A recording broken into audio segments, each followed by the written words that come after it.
Hello everyone, स्वागत है आप सभी का आपके अपने YouTube channel the math group पर। शुरुआत आज हम यहाँ करेंगे अध्याय 5 की और प्रश्नावली 5.1 का प्रश्न क्रमांक 2 हमें यहाँ कुछ इस प्रकार से दिया गया है। यहाँ प्रश्न में दिया गया है कि दी हुई एपी के प्रथम 4 पद लिखिए, जबकि प्रथम पद ए और सारवंतर डी निम्नलिखित है। अब यहाँ हम इस प्रश्न की शुरुआत तो करेंगे, पर शुरुआत करने से पहले इस प्रश्न का जो बेसिक कॉन्सेप्ट है या प्रश्न हमें कहना क्या चाह रहा है उसको हम समझ लेते हैं। प्रश्न में बोला गया है कि दी हुई एपी के प्रथम 4 पद लिखिए। अब यहाँ एपी का मतलब होगा समांतर श्रेणी।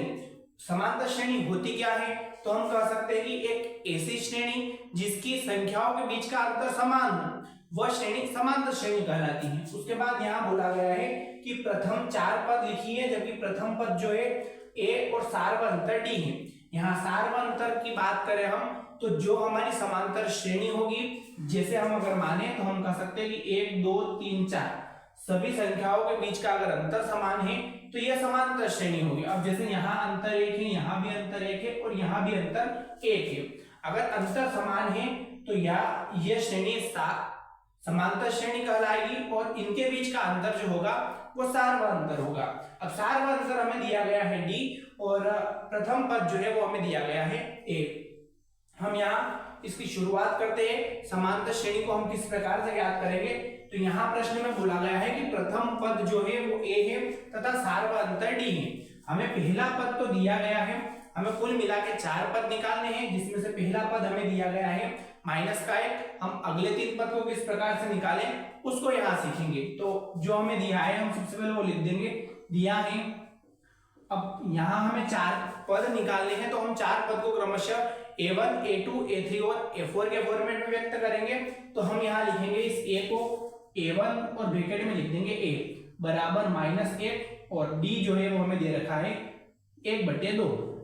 हम यहाँ A2 किस प्रकार से ज्ञात करेंगे उसके बारे में चर्चा करें तो जब कभी हमें A2 का मान ज्ञात करना हो, हम इतना ध्यान रखें कि हम A2 से पहले वाले पद में सारवंतर जोड़ेंगे तो हमारा अगला पद निकल जाएगा। यानी अगर हमें A2 ज्ञात करना हो तो हम A1 में सारवंतर जो है हमारा D उसे जोड़ देंगे तो हमारा अगला पद ज्ञात हो जाएगा।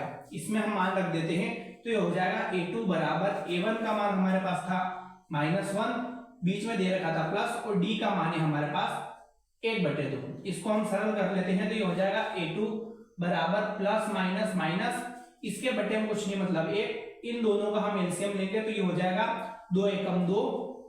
उसके बाद 2 का गुणा 1 के साथ ये हो जाएगा 2 एकम 2, बीच में चल रहा है माइनस, 1 का गुणा 1 के साथ यानी 1 एकम 1 और बीच में है प्लस।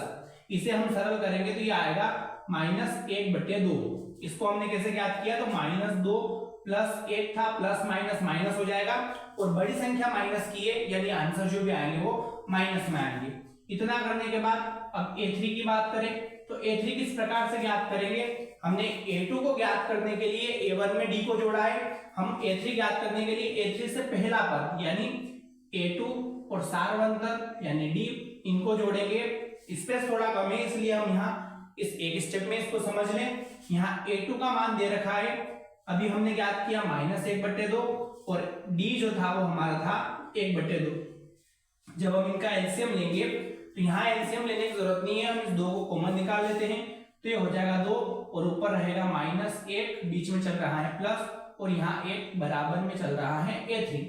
इसको हम सरल कर लेते हैं, प्लस माइनस माइनस यानी 0/2 और हम 2 का भाग 0 में देंगे तो हमेशा 0 ही आएगा। फिर हम A4 की बात करें तो A4 का मान हम ज्ञात करेंगे इससे पिछला पद यानी A3 और सारवंतर यानी D।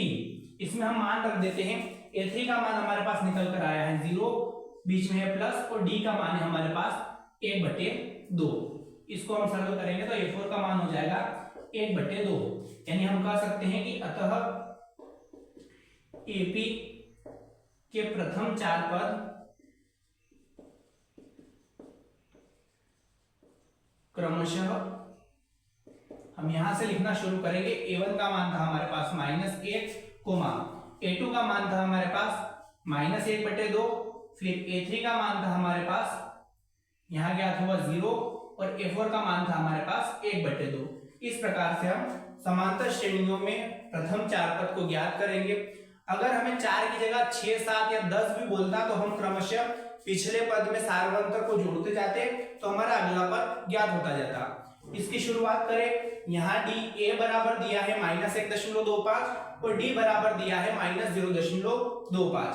यहाँ भी हम इसे इस प्रकार से सरल करेंगे। यहाँ हमें प्रश्न क्रमांक दूसरे का ही 5वां दिया गया है, हम इसको समझ लेते हैं। तो दिया क्या गया है, a बराबर -1.25 है और d बराबर -0.25 है। इस a की बात करें तो प्रश्न में बोला गया है कि ये a जो होगा ये प्रथम पद होगा, यानी हम सीधे तौर पर कर सकते हैं। यहाँ लिखेंगे हम दिया है और a1 अथवा a का जो मान होगा वो हमें क्रमशः दे रखा है -1.25 और सार्वंतर जो है वो d जिसके बराबर दिया है हमें माइनस, और सार्वंतर जो है सार्वंतर हमें यहाँ दिया गया है d बराबर -0.25। इसको हम सरल कर लेते हैं। हम यहाँ a2 का मान ज्ञात करेंगे तो a2 का मान हम a1 में d को जोड़कर ज्ञात करेंगे, यानी a1 का मान हमारे पास है -1.25 और बीच में है प्लस, d का मान है हमारे पास -0.25। जब हम इसे सरल करेंगे तो ये प्लस माइनस हो जाएगा माइनस। उसके बाद यहाँ माइनस का 1.25 चल ही रहा है और ये जो कंडीशन है ये a2 के बराबर चल रही है, यानी हम कह सकते हैं कि a2 बराबर -1.25 प्लस माइनस माइनस 0.25। और जब हम इसको सरल करेंगे यहाँ माइनस माइनस प्लस हो जाएंगे और बड़ी संख्या जो कि माइनस की है, जो भी आएगा वो माइनस में आएगा। तो 1.25 में अगर 0.25 जोड़ेंगे तो ये हो जाएगा 1.50। उसके बाद a3 की बात करें तो a3 को हम a2 प्लस d इस प्रकार से निकालेंगे और a2 का मान अभी हमारे पास निकल कर आया है -1.50। उसके बाद बीच में प्लस है, d का मान हमें दिया हुआ है -0, इसको हम यहाँ बीच में प्लस लगा देंगे, फिर दिया है -0.25। इसको हम सरल कर लेते हैं तो ये हो जाएगा प्लस माइनस माइनस, यानी यहाँ भी माइनस। उसके बाद यहाँ 25 0.25 रहेगा ही रहेगा और यहाँ चल रहा है -1.50। यहाँ भी कंडीशन वही रहेगी कि माइनस माइनस प्लस और बड़ी संख्या जो है वो माइनस की है, यानी जो भी आएगा वो माइनस में आएगा। हम इसको लिख सकते हैं माइनस माइनस प्लस, यानी 1.50 में अगर हम 0.25 जोड़ेंगे तो हो जाएगा -1.75 और जो कि आया है a3 के बराबर। हम a4 का मान ज्ञात करेंगे तो a4 के मान के लिए हम कह सकते हैं कि हम a3 में d को जोड़ देंगे। a3 का मान हमारे पास निकल कर आया है -1.75, बीच में है प्लस और d का मान जो है वो यहाँ दे रखा है -0.25। हम इसको भी सरल कर लेते हैं तो ये हो जाएगा a4 बराबर प्लस माइनस यहाँ माइनस 0.25 और आगे भी जो चल रहा है वो माइनस में चल रहा है, यानी -1.75। जब हम यहाँ माइनस और माइनस को सोल्व करेंगे तो ये हो जाएगा माइनस माइनस प्लस और बड़ी संख्या माइनस के जो भी आएगा वो माइनस में आएगा। हम 1.75 में 0.25 को जोड़ेंगे तो ये हो जाएगा 2.0। इस प्रकार से a4 का मान हमारे पास निकल कर आया है -2.0। हम यहाँ लिख देंगे, अतः AP के प्रथम 4 पद